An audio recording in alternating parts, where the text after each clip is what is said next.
The winter field is still when they bring him out. Dawn is a thin line behind ragged poplars. The mud has filmed over with frost, and the only color left is the crimson target disc they pin to the breast of a private who can't keep his hands from shaking. The sergeant ties the blindfold. A chaplain murmurs words the man does not seem to hear. Down the line, 5 rifles lift as one. Somewhere behind the trees, guns from the front mutter like distant thunder. This is not a battlefield. This is a punishment. In the Great War, armies fought 2 enemies, the ones across the wire and the men in their own ranks who faltered. When fear, exhaustion, shell shock, or simple refusal broke a soldier's grip, the law closed in. Courts-martial were fast. Defenders were scarce. Commanders insisted that discipline, not mercy, would keep units from coming apart under fire. For hundreds, the sentence ended before sunrise, in a scraped rectangle of earth, with a post, a blindfold, and a volley. In the British forces, 306 men were executed after courts-martial, most for desertion, others for cowardice, mutiny, or murder. 90 years later, Britain issued posthumous pardons for those not convicted of murder, an admission that trauma was often misread as crime. The memorial that remembers them stands in Staffordshire.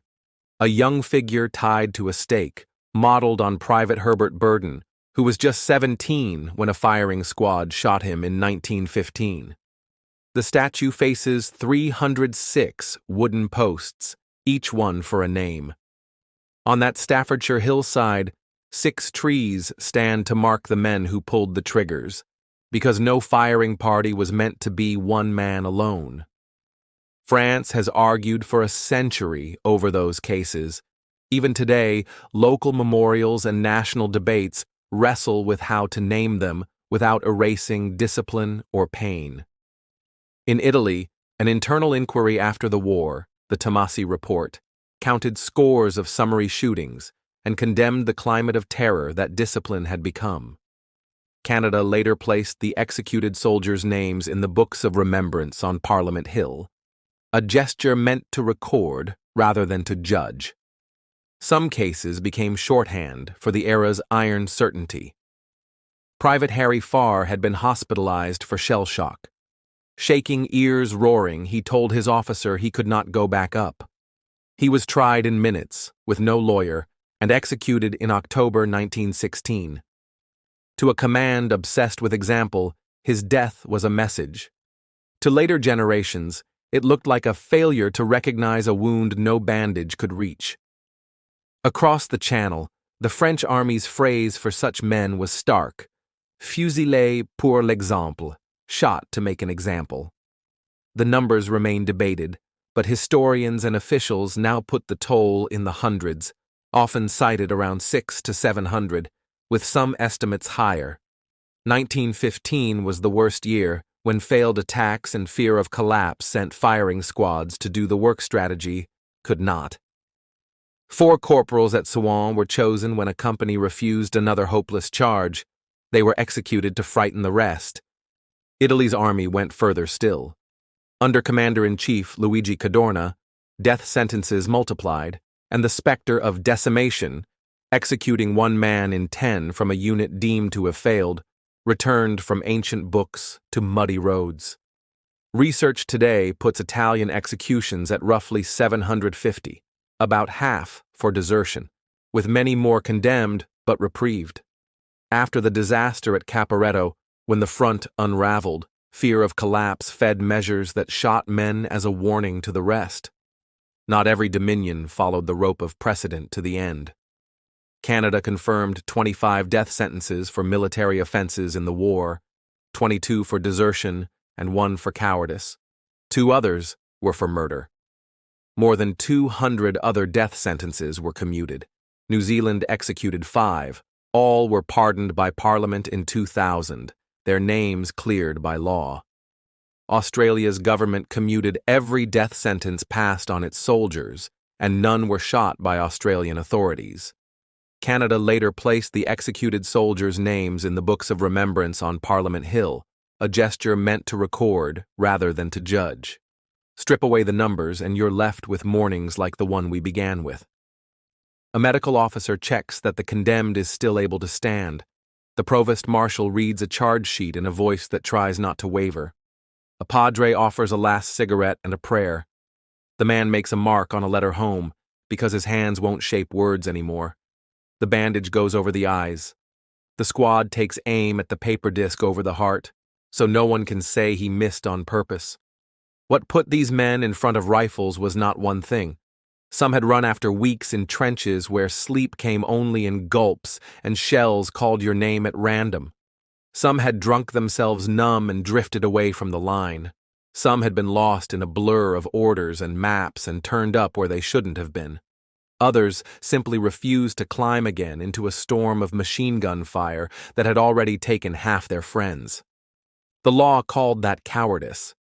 The body sometimes calls it survival. Modern ears hear desertion and imagine a calculated betrayal. In the mud of the Western Front, it often looked more like men going missing under a weight few of us can lift. We have the letters. They talk about trembling hands, about ears that rang for weeks, about nights where a man heard the wire singing and thought it was the dead calling. Whole nations did not yet have a language for what would later be called trauma. Courts-martial treated it as a discipline problem that punishment could cure. Officers who signed death warrants lived with their choices. Some kept copies of the papers and wrote apologies in the margins. Others insisted that nothing else would hold the line. A few wept after the volley. Those are not simple men. They were commanders in a war built to crush simple answers. The witnesses, firing parties, bandsmen, stretcher-bearers, remembered the details. A man who asked to be shot without a blindfold, another who kissed the photograph in his pocket and asked the sergeant to send it home. The way the larks kept singing over the pits even after the rifles stopped. After the armistice, families were told as little as possible. Some were sent a line that said, "died of wounds," and only later found the truth carved into a stone in France or Belgium.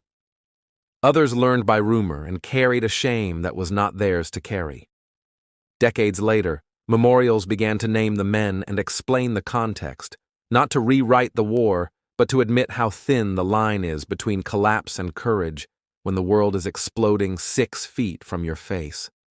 In Britain, the government finally extended pardons in 2006, long after the last witness had gone. None of this erases what happened at the front. Executions did not win battles. They did not silence shells.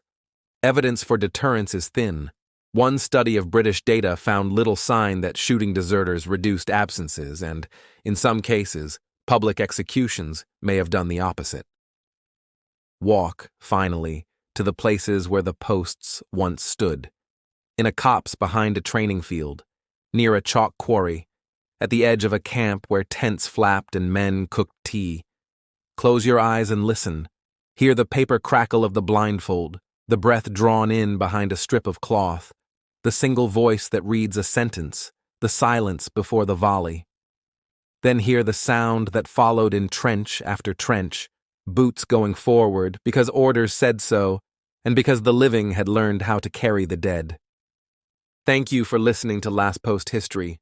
Subscribe for more true stories from the world at war.